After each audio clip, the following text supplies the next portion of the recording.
ku xool jataay bi xam ne table bi cuune toogu fi ku xool jataay bi dina la wóor ne ñii li leen boole moo ëpp doole fuuf li leen mënoon a xàjjale ndaxte nag ñun ñii ñépp kenn ci ñun bu ñu boolee lenn rekk a ñu ñor muy Sénégal gi nga xamante ne moom la ñu bokk bëgg gi ñu bëgg suñu Sénégal ak nangoo déglu li askanu Sénégal bi soxla loolu moo lal suñu coalition sàmm sa kàddu ndaxte nag sama gaañi peuple sénégalais ñoo ne dañu bëgg opposition booloo def benn say ñun dañoo déglu askan wi ñun dañoo topp bëgg-bëggu askan wi ñu booloo def benn say ñu tuddee suñu bopp la coalition sàmm sa kàddu ndaxte ñii fi toog te sànq wax nañ ko ñun ñëpp ku ci nekk ci yéen maa ngi leen koy laaj tàllal leen seen loxo parce que suñuy loxo dafa set wecc monsieur le maire tàmbalil Pape Djibril tàmbalil ça c'est la représentation de la relève et de la nouvelle génération de la politique sénégalaise ñu booloo ànd ak ñoo xamante ne depuis ay années ñi ngi ci politique sénégalaise bi di ci liggéey bu mucc ayib te ba léegi mosoo leen dégg monsieur le maire Barthélémy Dias am na alal bu mu fi luubal amut fii ay ndaw a fi nekk fii ay liggéeykat a fi nekk fii ñu bëgg Sénégal la ko fi nekk te nag Sénégal jaral ñu lu ne dañoo booloo ànd ngir mission boo xamante ne dañ ko am ak objectif bu ñu war a relever pour le peuple sénégalais dañoo booloo ànd ngir ci Sénégalais yi dañoo sonn ci ñàkk sàmmook seen kàddu li fi xew mooy dafa am nguur bu fi nekk bëgg a nekk ci waxeet te loolu Sénégalais yi bëgguñu ko nawuñu ko li fi xew mooy dafa am nguur gi fi nekk boo xam ne ñeme na jël kayit bind signé bu ëllëgee mu ne ñu naxee mbaay dama leen doon nax fii kuy yi newu fi fii kuy fo newu fi ñun liggéey lañu bëgg ndax ñu mën a liggéeyal sénégalais yi loolu mooy la solution définitive au problème des sénégalais dafa am lu fi xew bu yàggul dara mooy dañu demoon élection présidentielle ñu bëri ci ñun ñenn ci ñun wër Sénégal ngir présenter sénégalais yi suñu programme ak suñu yéene 24 mars 2024 le peuple sénégalais wanewaat sa maturité politique le peuple sénégalais wanewaat li tax ñun ñu ne le Sénégal nous sommes un pays de démocratie ñu fal de façon démocratique un président de la République kenn bañu ko ñun ci njëkk a génn bind ne ko yaa gañe ci la ñu bokk mu def investiture ñu dem taxaw fa teew fa di ñaan yàlla jàmm sax ci biir Sénégal loolu mooy suñu mbébét parce que nous sommes des responsables bi loolu jàllee histoire laa leen di wax bi loolu jàllee ñu ëpp ci ñun ñi nga xam ne demoon nañu élection présidentielle dañoo delluwaat ci suñu liggéey dañoo delluwaat ci suñuy base dañoo noppi lu tax parce que dañoo jàpp ne waroon nañ leen may ñu mën a liggéey ñoo ne woon dañoo mën nañu wane li ñu mën li ma jaaxal mooy biñ leen ëppalee juróom-ñaari sondeel ci lañu fay 7 mois ñu wane seen tële ak seenu cuune te wax dëgg fa yàlla Sénégal dafa toll foo xam ne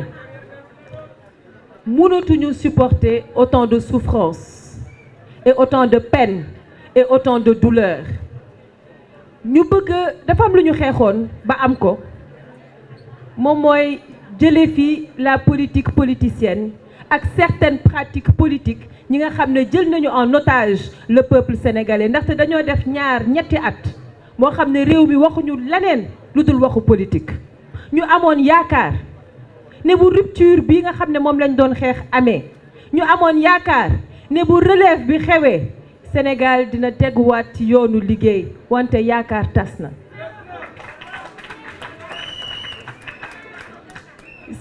Peuple sénégalais yéen a ko fekkee yéen a ko déggandoo ñoom ñoo génn ñu woo opposition ci cooki ñoom ñoo génn bëgg a woo opposition ci xeex ak a ñaawteef bëgg ñoo woo ci saagante bëgg ñoo woo ci dàggasante ñun ñu ne leen ñoo bañ ndaxte du loolu la sénégalais yi sot la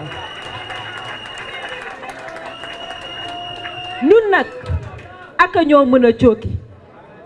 wante li ñu ko jaral xam ngeen mooy lan déedéet bu dee dina régler problème mu xëyu ndaw xale yi waaw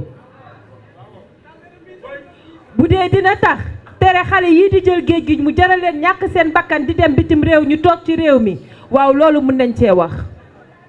bu dee dina régler le problème de la vie chère waaw loolu ñun dinañ ci wax bu fekkente ne dinañu wax ci régler ci problème mu inondation yi waaw loolu ñun cette opposition responsable dinañ ci wax wante nag ku bëgg a siiw wala bëgg ñu toog di la waxal ñun loolu amuñu jot bi sénégalais yi taluñu ko ndaxte sénégalais yi dañoo xiif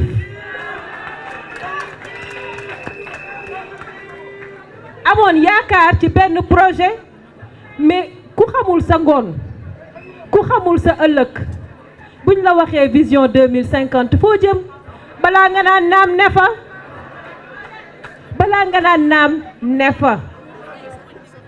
projet am na ak amul c'est la question que tout le monde se pose est-ce une arnaque politique je ne sais pas mais c'est dommage parce que des jeunes et des Sénégalais sont morts tout simplement parce que dañ ko gëm tout simplement parce que dañ ci amoon yaakaar donc ñun nag mënuñu toog di seetaan ak suñu façon yi politique ak suñuy doxalin ak suñuy menin li ñu war dinañ ko def ba mu mat sëkk incha allahu rabbi may woo nag sama mbokk jigéen ñi ak fépp fu ñu mënti nekk di leen wax ne gis ngeen place bi nga xam ne jox nañ ko jigéen bi ñu waree fal seeni gouvernement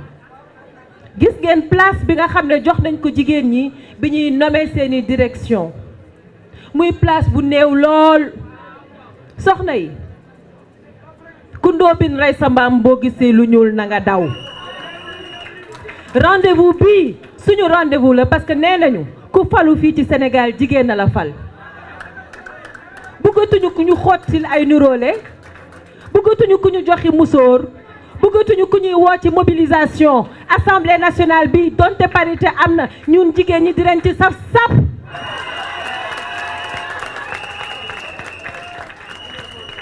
di leen wax nag bu ñu raté le rendez-vous bu ci kenn naagu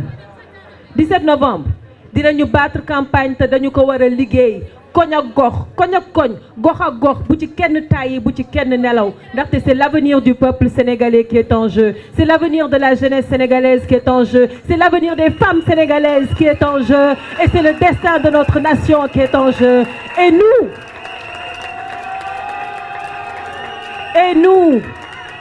la coalition Sàmm Sa Kàddu jiital suñu député maire inchallahu rabi Barthélémy Toye Dias dinañu yegg foo xamante ne ñoom sañuñu tufaa yegg ndaxte dañoo wax waxeet dinañu dugg foo xamante ne mënatuñ faa dem ndaxte seen kàddu dafa dañ koo sàmmut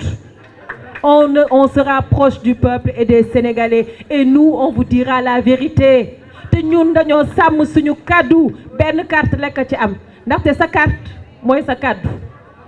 boo duggee ci bañ gàcce gi nga bëgg ku sàmm sa kàddu amul leneen looy def lu dul nga jël bulletin de vote bi nga xam ne bind nañ ci sàmm sa kàddu mu jaune te vert ñu def ci photo Barthélémy Toye Dias nga ibbi urne bi nga dugal ko ci ngir ñu sàmm sa kàddu incha allahu rabi jërë ngeen jëf wasalaam